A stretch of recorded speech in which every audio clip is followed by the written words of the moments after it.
Bom, eu estou aqui hoje sem a Neila Guimarães, então peço aí a compreensão de todo mundo, porque eu nunca fiz essa parte aqui de apresentação, como a gente está no YouTube, então a chance de dar errado é muito grande, então fiquem aí até o final para observar o que vai dar isso aqui. Mas eu estou super bem acompanhada e a gente vai falar um pouquinho aqui da questão do tarifaço, né? A gente tem há 4 dias do tarifaço.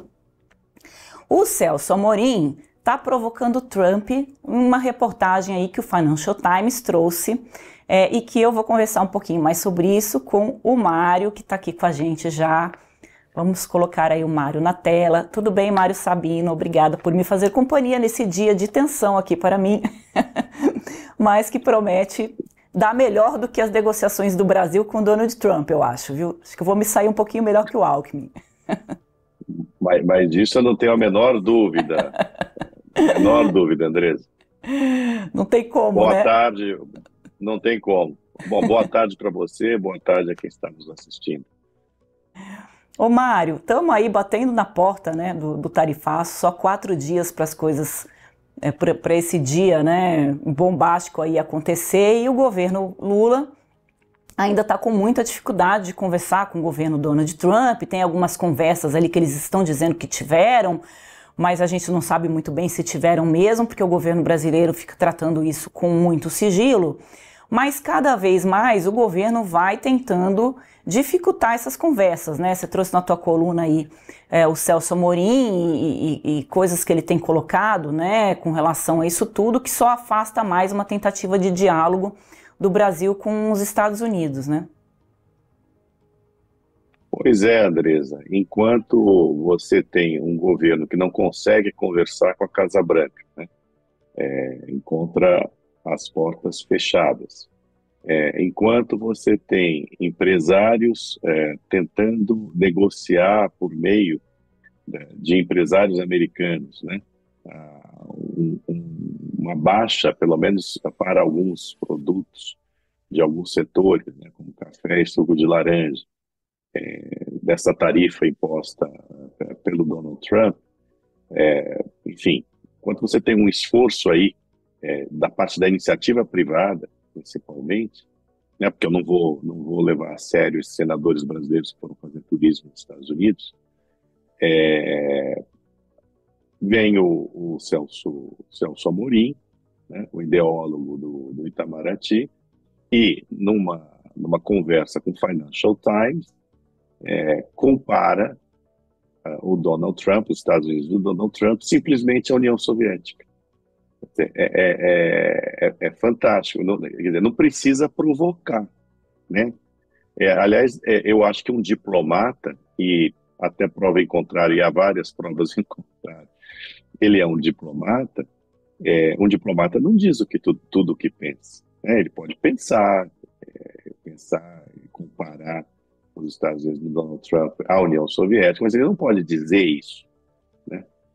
E a comparação é absolutamente indevida, porque por mais autoritário que seja o Donald Trump, né, nos tempos da União Soviética, se a União Soviética discordasse em absoluto de um país satélite seu, que estivesse no seu quintal, ela invade o país, derrubaria o governo e colocaria um fantoche para comandar essa nação. Então, é completamente fora de propósito a comparação, mas eu não vou nem entrar muito nesse mérito. É que não se provoca, né, um Donald Trump às vésperas da imposição do tarifaço, enquanto tem gente tentando resolver um pouco, né, diminuir o impacto desse problema sobre os importadores, aliás, os exportadores brasileiros. E Mário, não foi nem uma declarações que ele pode ter dito, dei no calor da emoção, me pegaram um pouco desprevenido, se bem que não tem como pegar ninguém desprevenido, porque esse assunto já está percorrendo aí há muito tempo, né? Ele deu uma entrevista, né, para um jornal norte-americano, ou seja, ele queria falar isso, né? Ele queria mandar um recado ali. Na verdade, foi para o Financial Times, né? O jornal inglês Financial Times, que é o jornal lido né? Não só por quem comanda a economia mundial, né, mas também por quem comanda os destinos políticos das grandes nações. É uma leitura obrigatória, né? Além de comparar os Estados Unidos à União Soviética, ele reforça para provocar ainda mais o Trump, né, porque não é possível imaginar que não seja uma provocação, que o Brasil vai continuar apostando no BRICS, né, que é o que mais irrita o Donald Trump, que o Brasil é o país que, dentro do BRICS, defende que o dólar seja substituído como a moeda das trocas internacionais. Então, assim, não há motivo para provocar o Trump, a não ser se você quer aprofundar a cisão, né? Aprofundar a discórdia. Eu sei que, do ponto de vista eleitoreiro do Lula, ele continuou apostando nisso, né? O que também é uma responsabilidade. Mas o Celso Amorim, a rigor, deveria se segurar, né? Mas, enfim, ele é um personagem muito deletério para as relações exteriores brasileiras, né? Porque acaba sendo quem manda, né? Quem traça, né, a linha do Itamaraty. E é uma pena, porque a diplomacia brasileira sempre foi muito profissional, né? E está deixando de ser, né? Está extremamente ideologizada. Acho que é importante destacar que são essas pessoas que deveriam estar sentadas à mesa para negociar com o governo Trump. Então, na medida em que elas escalam, né, Mário, os seus discursos, fica muito difícil sentar para negociar, porque não é os Estados Unidos que tem que negociar com o Brasil, é o inverso, né? Os Estados Unidos é que estão ameaçando essa taxação no país a partir do dia 1º agora de agosto. Eu conversei agora um pouquinho com o ministro Fernando Haddad, que o ministro deu declarações hoje, também ontem, que ele disse que 1º de agosto não é um dia fatídico. Eu perguntei para ele assim, mas como que não é um dia fatídico, né? As empresas estão todas com a respiração presa para ver o que é que vai acontecer. E ele me disse o seguinte, o Brasil tem essa disposição de continuar negociando, mesmo depois do dia 1º de agosto, se as tarifas forem implementadas. Então, o Brasil demorou demais, Mário, na sua avaliação, para conseguir tentar conversas ou diálogos com os Estados Unidos. A gente entrevistou esses dias algumas pessoas que disseram o seguinte, na verdade não tem interesse do Brasil em negociar, porque politicamente o Lula ainda está ganhando, tem ganhos eleitorais ainda nesse discurso, mas o fato acho que o Brasil demorou muito a negociar ou não há interesse mesmo dessas conversas? Bom, o interesse aí é só do Lula, né? Não é o interesse do país, né? A demora em negociar, o enfrentamento nos discursos, nas entrevistas e tudo mais, não servem ao Brasil. Servem só aos propósitos eleitoreiros do presidente da República. Então não vamos confundir, e é uma pena que não haja coincidência aí, os interesses do presidente da República e os interesses do Brasil. São completamente diferentes. Agora, se houve erro, já começa lá de trás, né?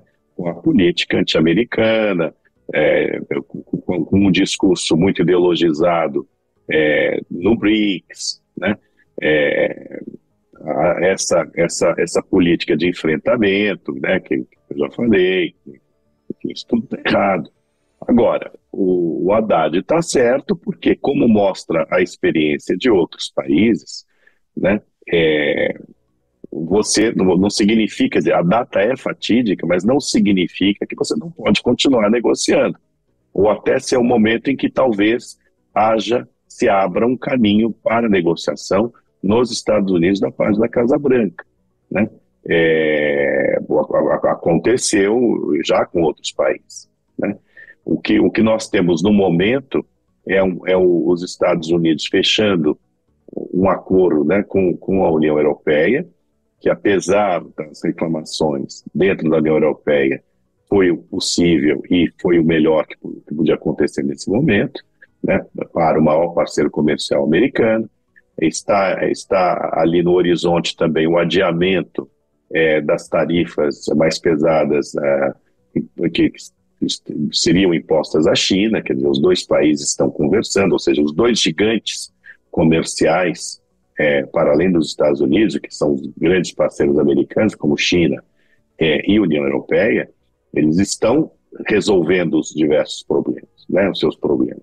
Assim como outras nações também. O Japão fechou um acordo com os Estados Unidos. Quer dizer, do ponto de vista comercial, é possível fechar um acordo com o Trump, né? É o que ele quer, né? E a verdade é que todos nós, até o momento, erramos nos prognósticos, porque os Estados Unidos não houve diminuição do crescimento com a tarifa, a inflação não aumentou drasticamente até o momento, né? Os Estados Unidos estão embolsando um bom dinheiro com as tarifas já cobradas.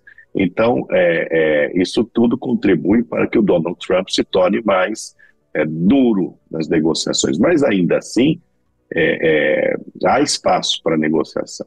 É óbvio que o componente político aí, no caso do Bolsonaro, que é o Bolsonaro, né, que é o processo contra o Bolsonaro, é um impeditivo importante. Mas aí, veja, eu acho que virá juntamente, se não, talvez até no mesmo dia, né, se não antes, um pouco depois, virá a sanção aos ministros do STF, né, a tal da Lei Magnitsky, né, ela virá. E aí caberá aos ministros que terão a sua vida e os seus negócios extremamente prejudicados, que tudo indica, né, com as sanções que correrão por meio da Lei Magnitsky, talvez entender, né, que tenham ido longe demais no processo contra o Bolsonaro. Não acho que eles voltarão atrás em condenação e tudo mais, mas eu acho que talvez, através dessa sanção, isso possa abrir caminho para que o Brasil resolva o problema Bolsonaro de uma maneira menos drástica, digamos assim, né? Quer dizer, veja, eu não estou aqui falando de wishful thinking da minha parte. Estou dizendo apenas o que pode acontecer, né? É a mesma corte que, afinal de contas, condenou, né? E depois libertou, anulando todas as acusações, o atual presidente da República. Quer dizer, nada é impossível no Brasil, né, Andresa? A gente sabe, né? Então, não sei aí se isso ocorrerá e em qual tempo ocorrerá, né? Mas a gente sabe que, tudo bem, o Trump não poderia se meter em assuntos internos brasileiros dessa maneira, mas a gente sabe também que os assuntos internos brasileiros não estão sendo conduzidos da melhor forma, né, em relação ao Bolsonaro e aos seus partidários. Vamos ver. Pois é, e não só o Lula, né, conseguiu reverter o processo, como quase todo mundo aí que foi pego na Lava Jato, inclusive o doleiro, né, o Youssef, que é o mais impressionante de tudo, que é um velho conhecido ali da Polícia Federal e também, por uma canetada ali do ministro Dias Toffoli, conseguiu, né, se livrar ali das condenações pela Lava Jato. Tudo começou ali, né, com lavagem de dinheiro via o Youssef, que também já participou de outros esquemas aí no Brasil, mas essa ânsia, né, do Supremo de derrotar a Lava Jato acabou que nos deu essa informação de que o Alberto Youssef também foi inocentado aí dos crimes da Lava Jato. Você estava comentando do processo do Bolsonaro.